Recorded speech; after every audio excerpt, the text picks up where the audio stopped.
Hey, Mommy, welcome to the Mami Collective podcast. I'm Paulina Roe, and this is your space, the No BS All Vibes podcast for ambitious moms who know that motherhood and big dreams go hand in hand. Whether you're killing it in the boardroom, hustling on your side gig, or just trying to get through the day without reheating your coffee for the third time, and yes, girl, we've all been there, this is the place for you. We're here to flip the script on the whole you can't have it all narrative, because spoiler alert, you can. Motherhood doesn't dim your ambition, it actually fuels it. And we're going to talk all about it, the wins, the struggles, and the moments that make you say, damn, I am really doing this. So buckle up, boo. We're diving into real talk, inspiration, and the occasional hot take to keep you fired up and thriving. This is the Mami Collective. Let's do this. Hey, it's Mami Collective, and we're back. Oh my God, I'm so excited for my guest today. We made this happen, and this proves to you that moms really make shit happen, as you can see. I am so excited. Marina Middleton, how are you today? I'm so good and so grateful again to be here. Like, you're just the best. But yeah, if you're listening, just know that we worked to make sure that this comes to life. So I'm excited. It's going to be a good episode. Yes, I'm so excited. And thank you for being here. CEO of Create and Cultivate, dynamic entrepreneur, all that good stuff. And are you still hosting your podcast too? No, but I've been dying to go back. So I have Work Party that I do with Jacqueline. So we're that's our podcast. But I have the She Did It Anyway podcast that I was doing for so long, and I am like kind of getting the itch to do it. But after festival, we'll definitely dive into maybe it after festival.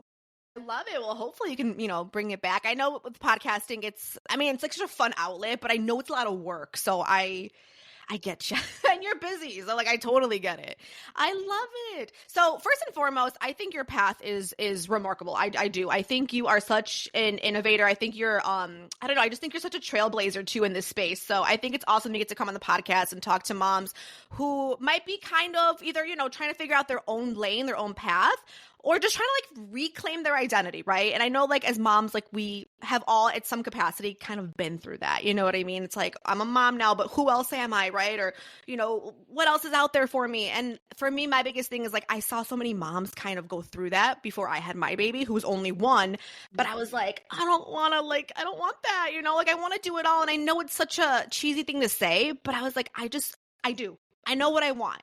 So first things first, do you mind kind of talking about yourself? And I know it's going to be a long story, but I would love for you to kind of just tell us your path to how, you got to where you are. Because you had your first baby at 23, right? Yeah, I was young when I had Sebastian. Sebastian's 9 now. And so I definitely he grew up with me. I feel we grew up together. We built this, life together, and it's been really, really beautiful. But yeah, I had my son pretty young. And I was born in Egypt, came here with my parents. It's funny, knowing the position that I'm in now and the journey that took to get here. And I'm nowhere near done, but I like to say that because there's a trend going on social right now, the butterfly effect. And so if anyone's listening, let things happen for you. Just remember that things aren't happening to you. I just keep saying that because it's been one hell of a journey to get here, just through obviously being a single mom at 23. Yeah. Highlighted that I came here from Egypt when I was young, and we were homeless for 5 years. I really had a very bumpy road, but I did the typical path of going to school, graduating, working in corporate, trying to figure out kind of my route of what I wanted to do before I became an entrepreneur. So that's definitely a very fast, recap of my background. But if there's anything that anyone takes away from my story is know that things happen for you, not to you. 100% agree with that. So I kind of wanted to literally bouncing off of that, talking about building inclusive communities, right? Because I've been signed up for your newsletter for a very long time. So that's why I'm so excited to have you here, because I find a lot of community, right, in just pretty much, even your Instagram page makes me happy because I feel in a way included, right? So Create and Cultivate, I always felt like I had a place there. I kind of wanted to dive into that to you. If there was any experience or anything you can think of that, kind of reminds you of your why, right? Why is inclusion important to you? Was there anything growing up or recently? Yeah. Oh my God. Such a good question. I actually wish more people talked about the times that you didn't feel included or the times that you experienced a problem and why you're building the solution. Yeah. But, I highlighted just a second ago about being homeless and being an immigrant and all that stuff. And I didn't really have a community outside of my family and my church, which is, of course, was a beautiful community within itself. But like, when I was trying to figure out my professional route, when I was dealing with like being a single mom, when I was trying to figure out like who's doing the same things that I was doing, it was really hard to find like-minded women, and again, I had one or two really close friends throughout every stage of my life. And so what's interesting is, and just kind of bringing it back, even how I got here is like, when I worked in corporate, I worked at Yahoo News and Tumblr. And in corporate, they kind of facilitate those communities and conversations for you. They put you in the rooms, they get you the tickets to the conferences, they get you connections. Like, you're not doing a lot of that work on your own. So when I went out on my own, I was like, what the hell is going on here? Where is everyone? I was like, hello, is anyone out here? Literally, it was so hard for me to figure out like where my like-minded community was. And so I Googled like women conferences, women empowerment communities, and Create and Cultivate came up.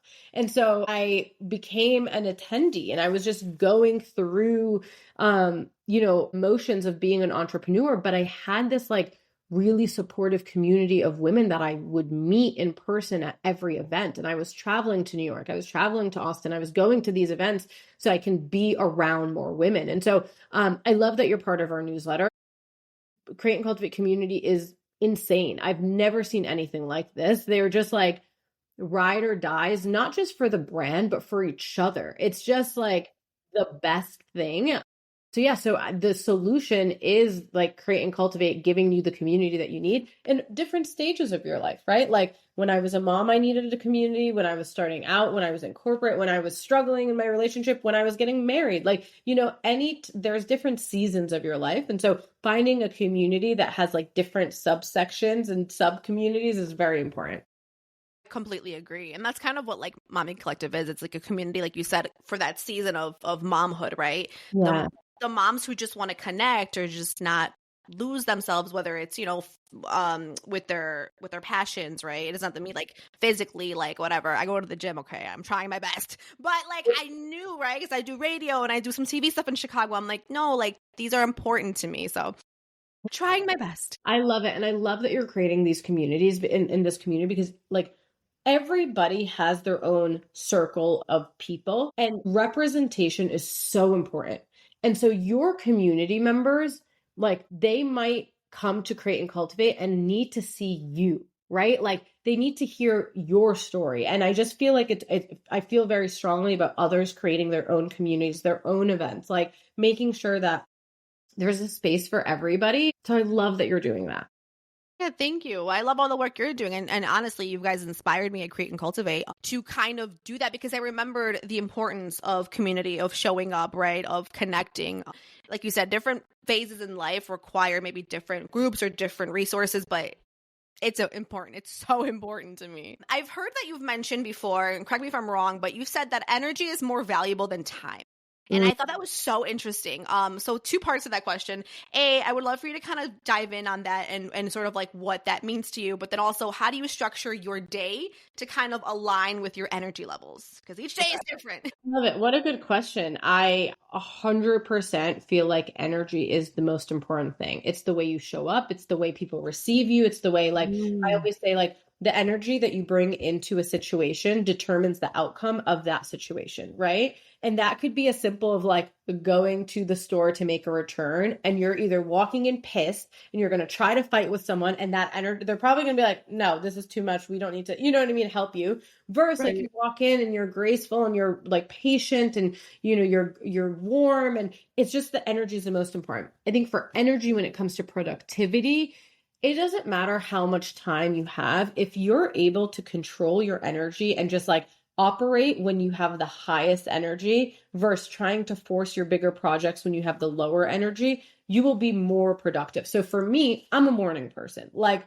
from 6 a.m. until probably like 4 p.m., I'm on a high. 4:30, I start to dip very low. And my brain is just like not as sharp. I'm not as quick. I'm not as creative. I'm not as patient. And so what I try to do is took me a while to understand what my energy like levels are. I've definitely tried to rebel and be like a night person that stays up and all that stuff. I just can't. Like I'm a morning person.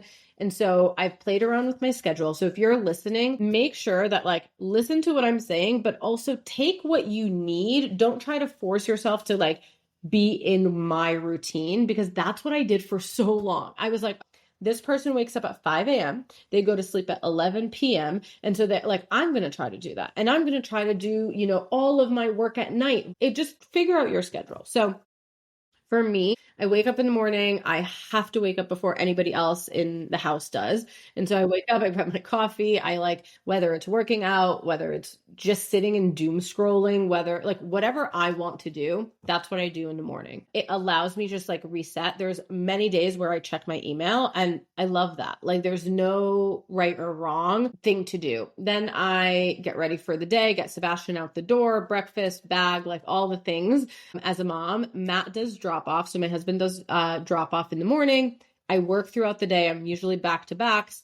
If my dad needs like anything for doctor's appointment or anything, I'm a full-time caregiver for my dad. So I like go, I take him to appointments, I do all those things. And then I pick up Sebastian and then we have sports and then I log into work for a little bit. And that's kind of my day. And then I try to get everything like my outfits ready the night before, his outfits ready the night before, his bag the night before. So preparation is like everything when it comes to your energy. So yeah, we all have the same 24 hours. So we just got to figure out where our energy is peak and do the most during that time. I love that you said that because I thought I was so alone because I wake up so early for work. And by 4 p.m., I call it my witching hour because I hate, like, I don't know what to do with myself. I'm like, I'm tired. I'm this, I'm that. No, Sebastian, I asked him, I was like, what's your favorite thing about me? He's like, you in the morning. I was like, oh, that's so true, bud. Like, it's like, I am the best in the morning. I love that. And that's so funny and so real. Even like, yeah, even your son knows, like, that's that's her time. Yeah. 100%. That's when she thrives. Yeah. I love it. So I kind of want to talk about, being a mom and then obviously CEO. How do you sort of like integrate your personal and professional roles kind of without compromising each other, right? So the old like, how do you do it? How do you handle both? Because I mean, that's a lot going on, obviously. Being a mom, I'm a year in and I am tired.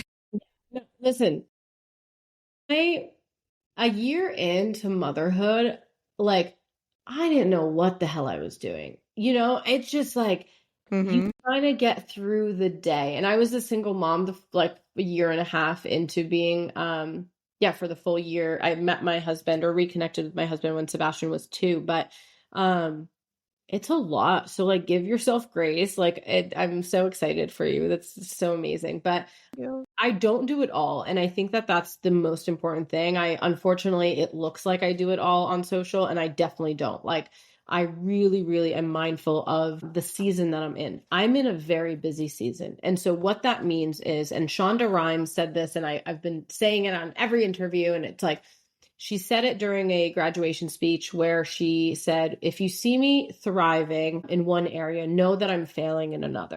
And so failing to me is a bit aggressive because I don't ever think that I'm like failing. It's just all data to me. But like, if I am traveling for Create and Cultivate, know that I'm probably missing bedtime. I'm definitely missing bedtime. Right. I'm missing sports.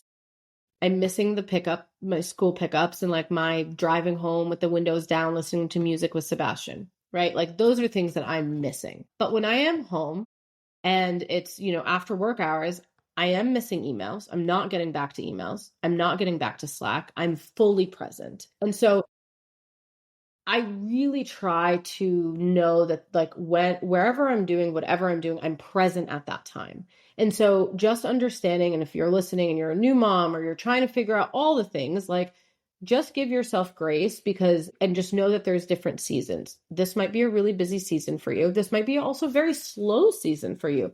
Take whatever that season is and just ride it out, and you'll eventually get to a new season that's going to look different, and that's okay.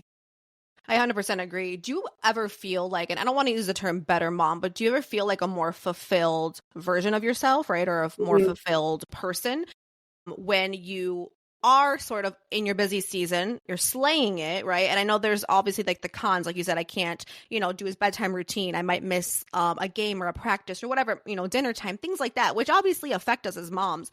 But do you feel like because you're, killing it in one area that you can come home and be a better version to Sebastian Like, do you ever feel that, where you're like, you know what, mommy may have missed this, but mommy's fulfilled, mommy's happy, and now he gets the happy whole version of me. You know what I mean? 100%. I think yes and no. Like definitely when, at the end of events, I'm like, oh, that was amazing. Especially when he's there. He gets to see the end result. He gets to see what I've been working so hard on, like, and what a privilege that he gets to see me as an entrepreneur and know that like he can do whatever he wants and I'm here to support him. But I would be lying if I said that there's definitely not times where I felt like I could be a better mom because I am really busy at times. And when he does come home from school, I really only have like 45 minutes to an hour with him before I get on another call. And like, yeah, I definitely feel like crap at times, Totally. but that's part of it. Like that, like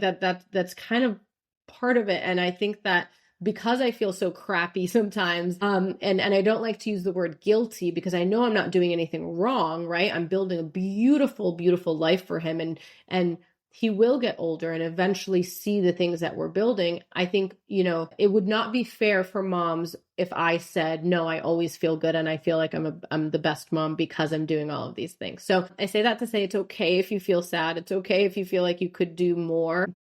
It's just part of it. It's just part of it. It sure is. But you know what, though? I always like to say, compare it to almost anything in life. Example, let's just say you're still in school or something, I don't know, right? And you've got exams. I know this is not the same as a child. I want to be so clear, but like, you can't make it to the party or something. You can't make it to the whatever's going on, right? The big spring break trip. I don't know.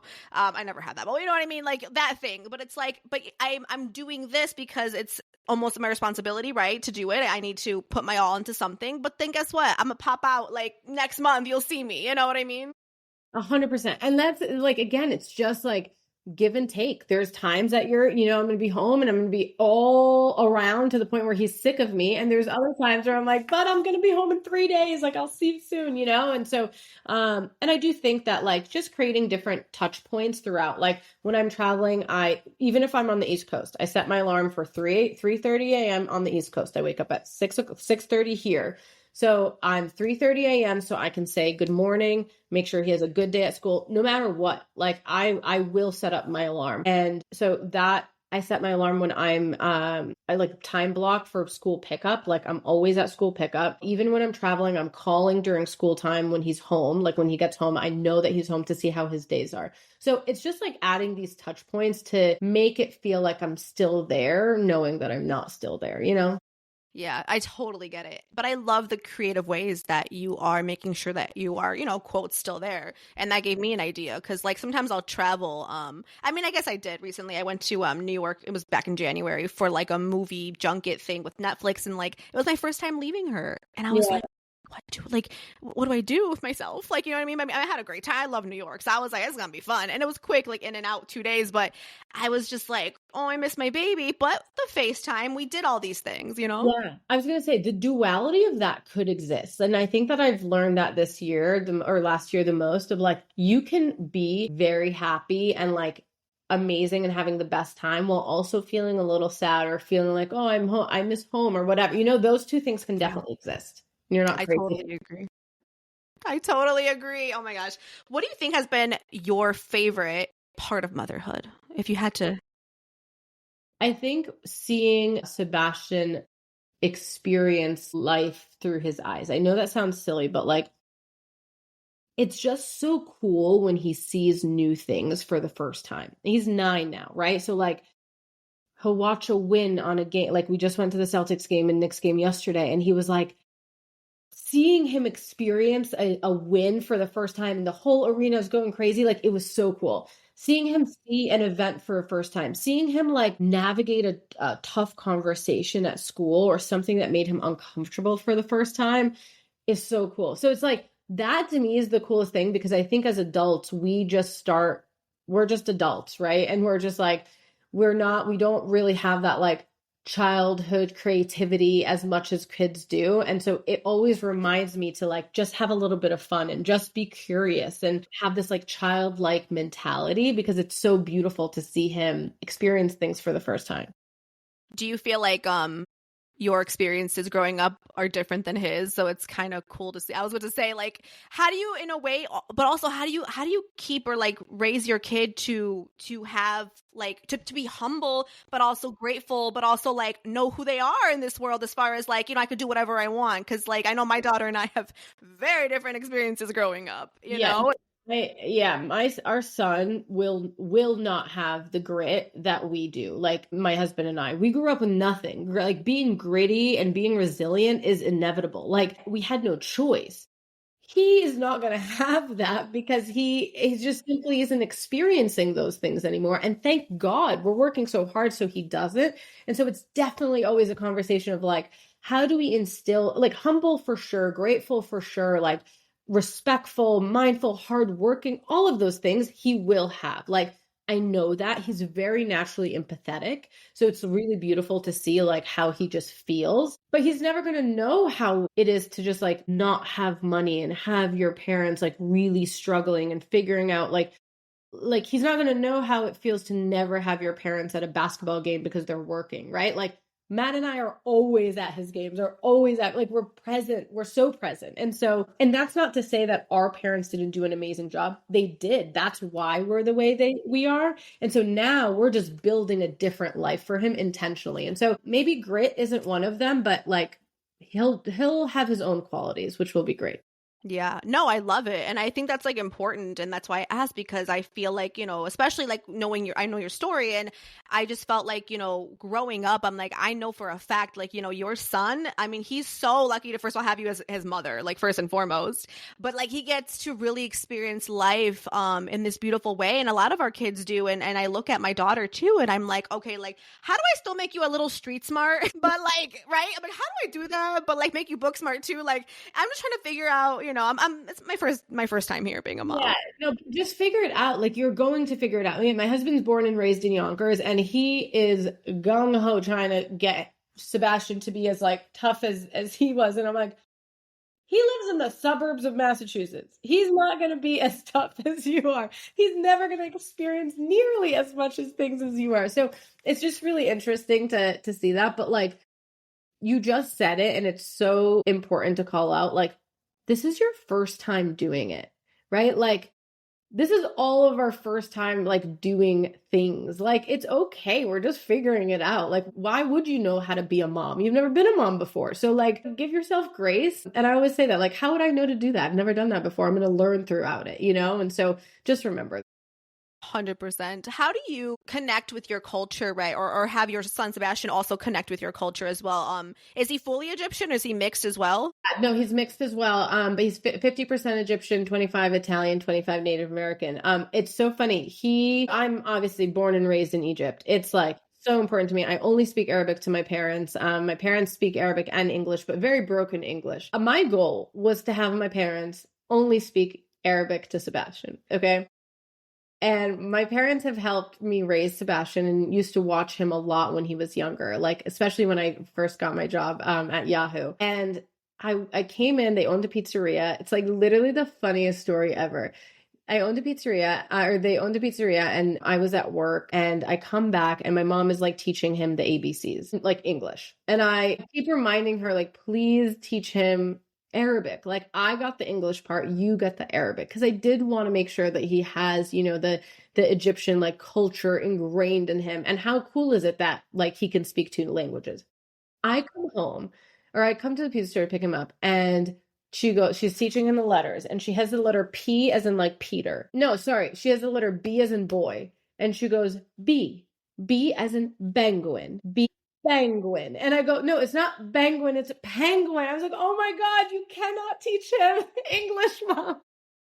Hilarious. Oh my God. Hilarious. It was the funniest thing I have ever experienced. And like, she was like, well, I'm trying to learn better English too. And I go, do it on your own time. Like, only speak English to him. I mean, only speak Arabic to him. So it will always be my favorite memory of her trying to teach him English. But I say that to say, I mean, we do go to church. Like, he's always with my parents as well. Still, like, I'm very, very close with my family. I'm an only child. And so I feel like Arabic and being Egyptian is definitely going to be ingrained in him. Of course, not as much as it was for me growing up. But it's definitely important for us. I love that you're doing that though, like as a mom, because I know being first gen or like you came here when you were young, like it's hard, because you're immersed in the American culture. Like yes, I'm mixed too, but like I'm American, I guess, because I was born here and English, I speak it the most. So it's like sometimes it's hard with my daughter. I'm like, well, how do I teach you? And she's speaking Polish and Spanish. So I'm like, well, we're doing both. And this Yeah. is really hard. Yeah, well, it's also hard because like my husband is Irish. Like he doesn't speak Arabic. So it's hard for me to speak Arabic all day at home because he's not going to know what the hell I'm talking about. And so it's just like it's interesting. I definitely tried to, and Sebastian like knows a few words, but it definitely won't be like a first generation immigrant for sure. For sure. Oh my God. I love that story about your mom though. Like it cracks me up because that's like every like immigrant mom story. Like I love it. It's so funny. Yeah. How cute is she? I love it. She was trying though, you know what I mean?